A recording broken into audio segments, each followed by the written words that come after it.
Ladies and gentlemen, boys and girls, children of all ages, hello there, I'm Degen, this is Marvel Heroes, all things Iron Man, where we will go over Iron Man's costumes, all of his powers, and maybe some other Iron Man related things. So, here we go, I hope you enjoy. Alright, so now we're going to go over Iron Man's costumes. He has a ton, so I'm going to try to do this quick. What I want you to do is figure out which one you like the best, tell me in the comments what your favorite Iron Man costume is. I'll tell you what my favorite Iron Man costume is at the end of the video. First we have his default costume. This is the costume that Iron Man comes with. It's the Extremis costume. Here's the front, here's the back. Very well detailed, I think. Then right here we have the Iron Man Classic costume. It's very shiny and very standard Iron Man looking. This would be the Iron Man Silver Centurion costume. I don't know much about it, but this is what it is. This is the Iron Man Mark 1 costume. This thing is a beast. This is actually like an iron-casted Iron Man suit that Tony Stark made in a cave. Here's the Iron Man Mark 2 costume. It looks a lot more like a standard Iron Man costume minus the paint. Here's the Iron Man Mark 3 costume. Now we're getting into it. This looks like Iron Man to me. The other ones did too, of course, but this one looks like Iron Man that's going to kick some butt. This is Iron Man Mark 4 costume. I think this one looks pretty cool. It does look similar to some of the other movie costumes, but I really like them. I think they're all really cool. This is the Iron Man Mark 5 costume. If you remember watching Iron Man 2, the movie, if you ever saw it, this costume was actually in the shape of a briefcase. It was that small, and it came out, transformed, turned into a costume. It's really cool, Iron Man Mark 5. This would be the Iron Man Mark 6 costume. Once again, looks pretty similar to the other ones, but we'll get into some very different looking Iron Man costumes in a second here. Here is the Iron Man Avengers movie costume. This is the costume that he wore as Iron Man in the Avengers movie. Great movie, great costume. And this is exclusive to the Ultimate Pack. This would be the Iron Man 3 movie costume. This would be the suit that Tony Stark wears in Iron Man 3. This is the Iron Man Stealth Armor. This armor is very unique looking compared to all the rest. It's very cool with its dark blue and red highlights. This is the Iron Man suit from Marvel Now, so this is the Marvel Now universe or whatever you want to call it. This is the current Iron Man suit. And this is the Iron Man Star Boost suit. A lot of people seem to like this one. This is a great Iron Man suit. It looks really well detailed. And that's it for the costumes. Stay tuned to the end. I'll tell you what my favorite costume was at the end of the video. And feel free to tell me what your favorite Iron Man costume is in the comments. Alright, so I'm just going to go down each tree this time, and we'll start off with Repulsor Ray. It blasts an enemy with your repulsors. It's a basic power, you assign it to the left click. These enemies aren't even fighting back, but that's all it does. You just shoot them, boom. Standard Iron Man stuff. The next power that Iron Man gets is Freon Ray. Emit a freezing beam that slows the first enemy in its path. You get this at level 10. And it's also a basic attack. You also put this on your left click. Very similar. They do share synergy, so if you upgrade one, it'll up the damage to this one and vice versa. None of these basic attacks take any spirit. They are just basic attacks. And finally, at level 20, you'll get Disruptor Beam. Fire an energy beam that disrupts the first enemy in its path, slowing and rendering that foe vulnerable to energy attacks. So once again, basic power, takes no spirit, shoots out just like the others, except the little effects are different. It renders them vulnerable to energy attacks, and once again, just like the others, all three of these basic attacks share synergy with each other, so if you put points into one, you're really upping the damage for all three. The next ability in his Energy Beams tree is Pulse Bolt. Fireball of repulse energy that explodes when it hits the enemy. This one actually costs spirit, it's not a basic attack. Slight AoE, as you can see it hit both of them with one shot as long as they're standing next to each other, and it just shoots a ball of energy. The next power in the Energy Beams tree is Repulsor Barrage. Hold down the hotkey for a continuous barrage, and it does share synergy with Pulse Bolt. Basically, it's like a laser machine gun here. I did like this ability early game when you first get it. You get it at level 4. It did me justice for a while. Eventually I stopped using it, but it was pretty nice. Next up is Unibeam, which you get at level 18. And this one, you hold down the hotkey, you charge up your chest. Here's the charge bar, and blammo, it just blasts guys the kingdom come. Once again, just like the others, they all share synergy with each other in this Energy Beams column. So, if you want to jack up the damage of this, you know what to do. And finally, for the Energy Beams category, the last power you'll get is Channeled Repulsors. You get this at level 30, and you hold down the hotkey, and that's what it does. You just channel this beam. You just can cook guys with it all day, and your spirit slowly drains as you hold the key down. The next skill tree Iron Man has is defense shields. I'm just going to go over these really quick. I'm not going to show them in action too much because they're mainly just shields, nothing much to see. The first one you get is Force Shield. Activate a protective energy shield that negates some incoming damage. Activate another shield power to end this effect. When you put it on, it puts this bubble around you. You get this bar down here. You have a shield capacity. Right now in this spec that I have, it's a really generic spec. I don't have many points put into the shields. That will change in a bit. The next one you get is Reflective Shield. It's got shield capacity, damage negate, and damage reflect. You pop that one on, so it looks the same, slightly different color. But yeah, the shields are all similar looking. Kinetic Shield is activate a protective energy shield that negates some incoming damage. Negated physical damage restores your shield capacity. As the others, physical damage negated, other damage negated, so that would be like energy or mental or whatever. This one is red. Then lastly, you get Energy Shield at level 30. It's basically similar to the shields. I'm not going to lie, I don't really know what the full difference is between every single shield. I know they do all do different things, especially this one with the reflecting damage. Alright, and the next part of the defensive shields is Shield Recharge. It slowly restores your active shield's power to capacity. I'll show you what that does if I can. I don't know if my shield powers are up to snuff here. They might instantly be gone as soon as I take a hit. But you'll see the bar will go down as I get hit. Hit me, pal. Alright, and see how it's slowly coming back? That's because of that passive. If it wasn't for that passive, then this bar would stay down, and the only way to get it to go back up would be to cast it again like so. But with that passive, Shield Recharge, it will tick up per second, and the more points you have in it, the faster it'll go up per second. And on the right side of the defense shields tree, you have Shield Shutdown. You get this at level 8, and you use it to regain spirit faster, so let's waste a bunch of spirit here.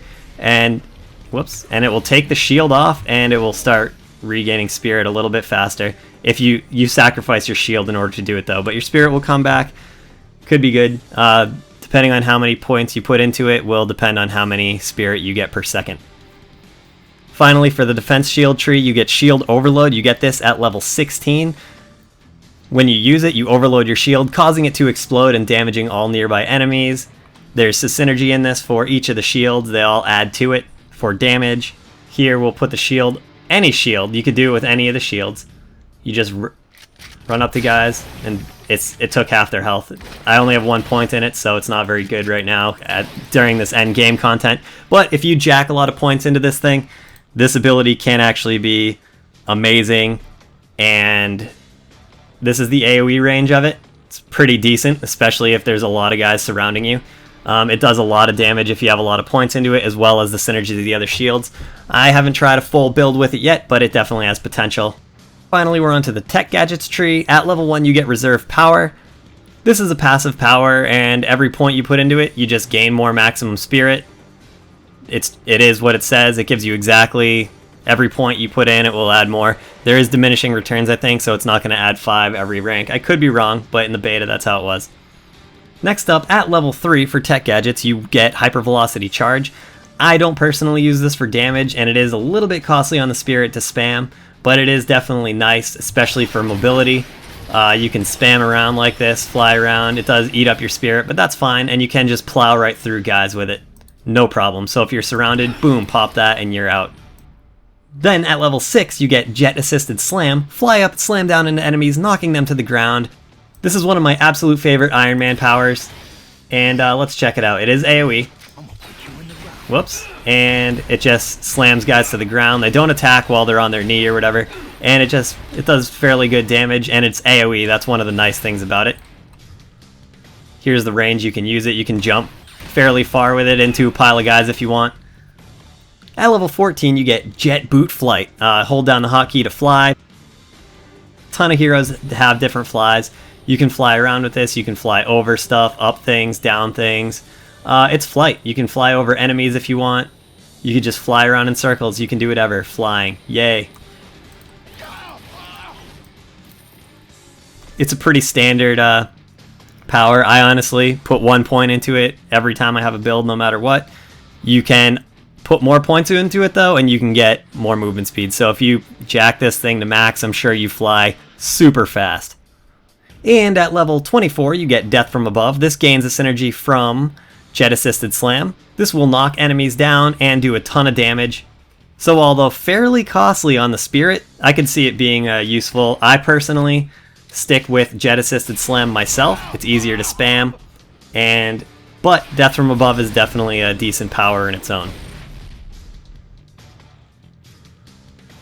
And finally, the last portion of the tech gadgets, you get micro missiles. You'll get this at level 10, you'll be able to unlock it, although I didn't start using it until later in the game.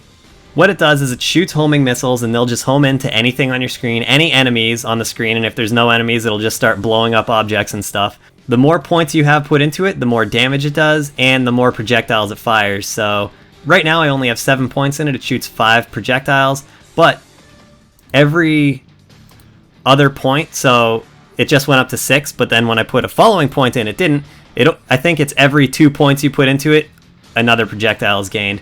So that being said, let's try it out. It just shoots up and it just goes anywhere. You don't choose which enemy it goes into. It's just they're flying around, homing, just hitting guys all over the place. And that's about it. I'm just spamming the button right now, and I'm also dying, so I'm gonna get out of here. It's good because you can use it while you're just blasting off your basic attack too, so it's like shooting 2 things at once.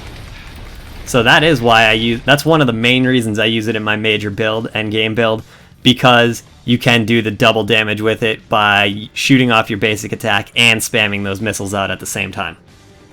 The next missile power is Missile Salvo. It's kind of similar. I don't like it as much as the other one. It seems a lot more costly, and the damage isn't much different. It seems like to me, I don't know, but you run out of spirit way too fast with it, in my opinion, so I can't spam it all day like with Micro Missile.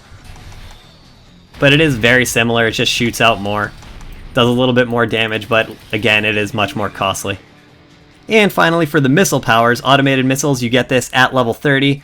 It is a toggle power, so when you hit the hotkey for it, it'll turn on, and then as you run around, it'll just periodically shoot missiles out. The damage does scale with the points in your other missile skills, and this thing can pack a punch. I just turned it on, it shot a box. Now I'm running around with it on though, and see how long it kind of takes. It did one-shot that dude, so that's kind of nice. You don't push the button to shoot him. It just goes off on its own, so I mean, it's cool. I think it's cool that you can have it on. It's like just a passive sort of. It does take up a bar space, but it is sort of like a passive, and it just periodically shoots these missiles out, and they're super powerful. They do so much damage.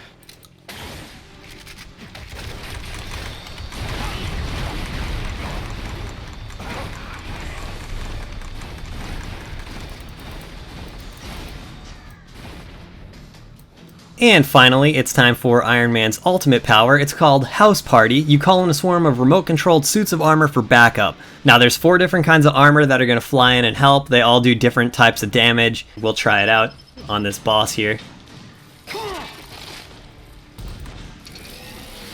And here they are. Whoop, I just got chucked. See these 4 Iron Mans here? They're just empty suits of armor. There's not actually people in there, and we are blasting Dr. Octopus to Kingdom Come right now. And he's dead, and, well, hi guys, see you later. Anyways, that was Iron Man's ultimate power. It was pretty cool. One of them was the Iron Patriot costume, which I think is awesome. It's not even a costume that Iron Man can wear in this game, so that's pretty cool. I'm pretty sure it belongs to War Machine. I don't know. Anyways, I told you I'd tell you at the end, this is my favorite Iron Man costume. It's a close second to the Iron Man Movie 3 costume, though. I really like that one, too. So, be sure to let me know in the comments who you would like to see me do a video of all things on. What other heroes are in the game. So far, I've already done Spider-Man. If you haven't seen that, you should check that out. It's on my channel. This, of course, is Iron Man. And other than that, I guess I want to just say thanks a ton for watching. I really hope you enjoyed this. I'm Degen. This is Marvel Heroes. All things Iron Man. Have a great day. Bye.